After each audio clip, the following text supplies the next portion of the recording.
Hello, citizens of WestCon. For my safety and for yours, my identity is classified. However, I've just been informed that you, citizens of WestCon, are to be better informed on superheroes. So I'm sending out the best of the best to get you the real scoop, starting with our contact out in Gotham, the Dark Knight. Thanks, HQ. Hey guys, it's me, Batman. I'm here to talk about the art and music realm of superheroes. More than most realize, superheroes did a lot to progress the artistic world. Let's begin with the first visual interpretations of superheroes, comic books. There are many different dates recorded of when the first comic book was released, but the general consensus is that they were released somewhere around the 1930s to 1940s. Originally, comic books were hand-drawn, copied, and printed for the public. The style was very goofy, cartoony, and with large speech bubbles taking the place of lengthy dialogue. Nowadays, the styles vary from the original comic book style to very realistic cartoons with detailed expressions and costumes. As comic books and superheroes themselves became more influential on our culture, directors and writers had the idea of creating movies based around the comics. There are over 100 films, both live action and animated, that are based on superhero comics or superheroes in general. The most popular of these films being the Avengers series, the Batman trilogy, which includes Heath Ledger's iconic Joker, and DC's most recent and popular film, Wonder Woman. The actors portraying the superheroes and supervillains became such staples to how the characters would appear in future comic books, and how the artists would create them. As an example, the earliest Iron Man comic, published in 1968, depicted a black-haired man with a mustache as Tony Stark. If you look at the most recent Iron Man comics, Tony Stark isn't drawn without slightly wavy brown hair, a goatee and a mustache pair, and sunglasses in order to plan Robert Downey Jr.'s appearance. Bringing superheroes to the big screen also gave inspiration to artists and directors who were more involved in other genres. Tim Burton, as an example, brought his own twist to the movie world with his semi-creepy and very unique interpretations of Batman, Catwoman, and the Penguin. Though movies are the more well-known art medium, TV shows and video games have also taken a part in the superhero craze. TV shows like Batman Begins and Teen Titans played a huge part in making superhero culture in the arts realm what it is today, especially because they gave specific voices to comic book characters such as Harley Quinn's iconic high-pitched and bronxy Val Girl voice created by Arlene Sorkin in Batman the Animated Series. But video games are not to be forgotten. The Arkham series is a hugely popular superhero-based video game that has been influenced by both the comic books and the movie world. The characters are designed based on their comic book interpretations, the soundtracks are influenced by the movies and TV shows, and the environments you are exploring are based on the original interpretations in comic book art. The realm of Broadway has also been exposed to the superhero world. Though we Broadway and superhero fans don't often bring up this tragic representation of the musical sci-fi world, it happened. Spider-Man was a Broadway musical.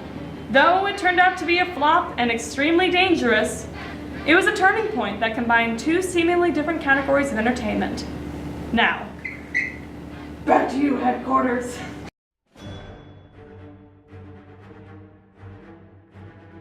Oh, didn't see you there. It's Black Widow and S.H.I.E.L.D.'s private jet. I'm here to tell you about textual analysis. Now, textual analysis when it comes to superheroes and comic book stories is a little difficult because the story is mainly shown through illustrated panels and dialogue, but they can still be analyzed as any other text can be. A superhero's comics are essentially their own genre, and each story has a similar framework to them. There's the protagonist, who is a seemingly normal person by day, but has superpowers, and they use to stop crime, and the villain. Every superhero story has the villain, or the antagonist. This character is fueled in some way to be maniacal, creating the need for the hero to come and stop them. The most notable element of superhero story is that neither character can exist without the other, like Batman and the Joker, or Superman and Lex Luthor, or Thor and Loki. The tales follow a fairly predictable story arc, but the familiarity brings the readers coming back for more. It begins with establishing who the hero is, who the villain is, the setting, and other important information you need to understand the story.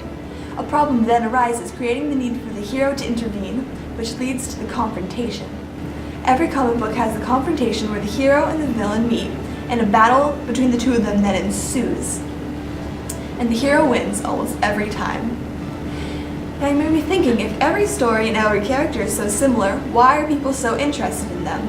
Well, each character has their own defining key characteristics, like their physical appearance, their morals, their environment, and so on, which keeps people interested in every single character. And these predictable plot lines and familiar characters are reminiscent of children's books, but they are targeted towards older audiences because they tend to deal with darker themes relating to current events and deeper personal problems that young adults can relate to. Now, if you'll excuse me, I'm going to enjoy the rest of my flight. We'll take it back to headquarters. Roger that. Hey soldiers, it's me, Captain America. I'm here in 2017 to talk to you about the historical and societal effect of superheroes from a man right out of history himself. Superman was the very first superhero to arrive on the scene in 1936, made by two Jewish creators, Jerry Siegel and Joe Shuster. Superman appears to be an average man going about his life on Earth when he is actually an alien from another planet having to find his way in this new world. This was actually a metaphor for the plight being experienced by many Jewish immigrants in America during the early 1930s. Over the years after that, superheroes tended to mirror social history, rising and falling in importance due to the need of the superhero to save the day and inspire the generation. Thus, when the world moved on to the 1940s, Captain America came on the scene and superheroes were cemented in history forever. Published in March 1941, Joe Simon and Jack Kirby's Captain America was exactly what America needed. Published before America had entered World War II, this superhero crusaded across his very first comic book cover with a big old fist in Adolf Hitler's face. It was a very clear message on what Simon and Kirby, as well as many other Americans at the time, thought their country should be doing as war raged overseas. Captain America inspired the hearts of the nation, both young and old. As we can see, society is mirrored in our superheroes' perils. Like all art forms, the artist changes to abide by the times and change the message to the people that they need to hear. Thus, in the 1980s, when even our nation's president wouldn't speak up, superheroes brought light to the crisis affecting our world. During the 1980s AIDS crisis, knowledge about the disease was scarce and people suffering from it were treated poorly, and the cause was blamed on the LGBT community.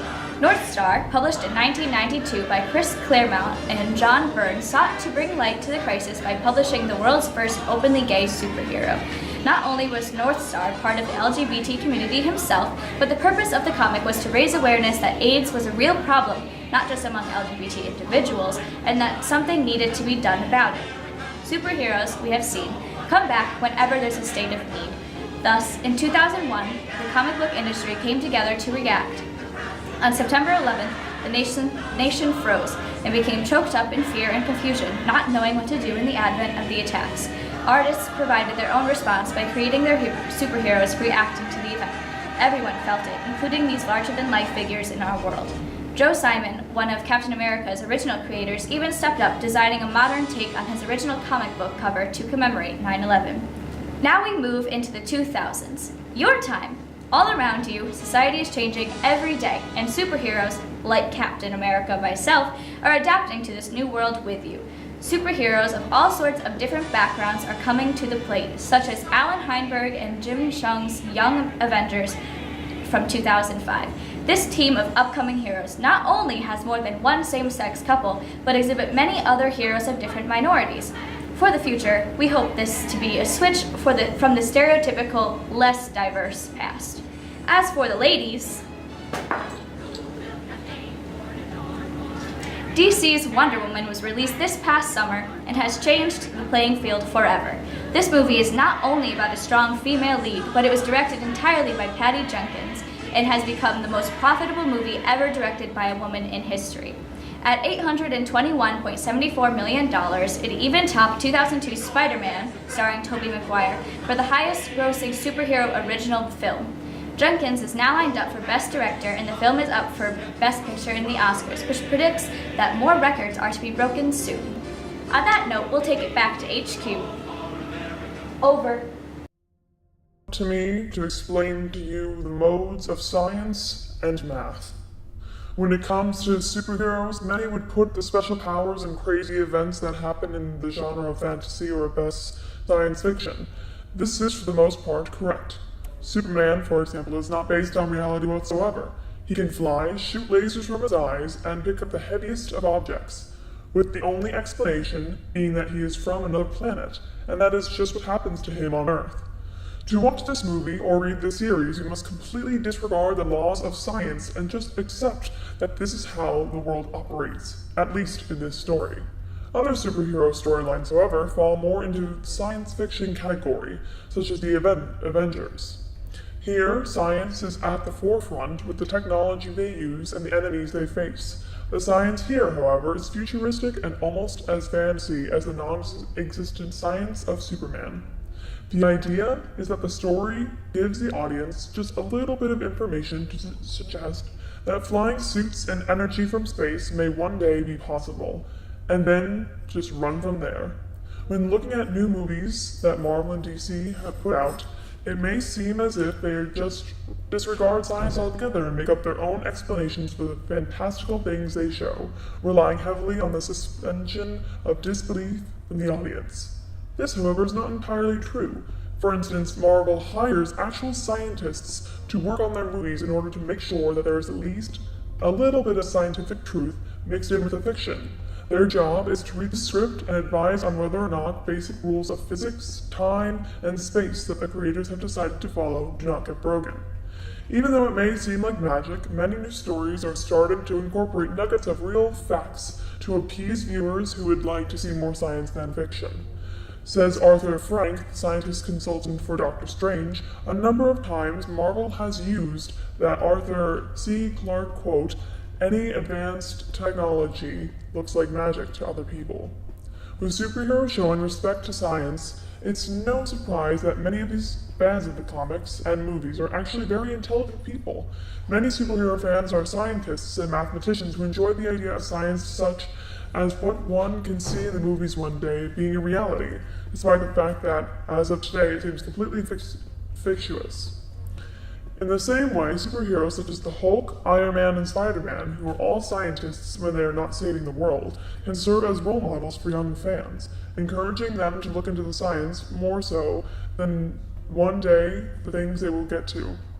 Watching smart people save the world can actually inspire young girls and boys to pursue science in school and one day save the world in their own way. Now, citizens of WestCon, we are off to save the world. Superheroes, away!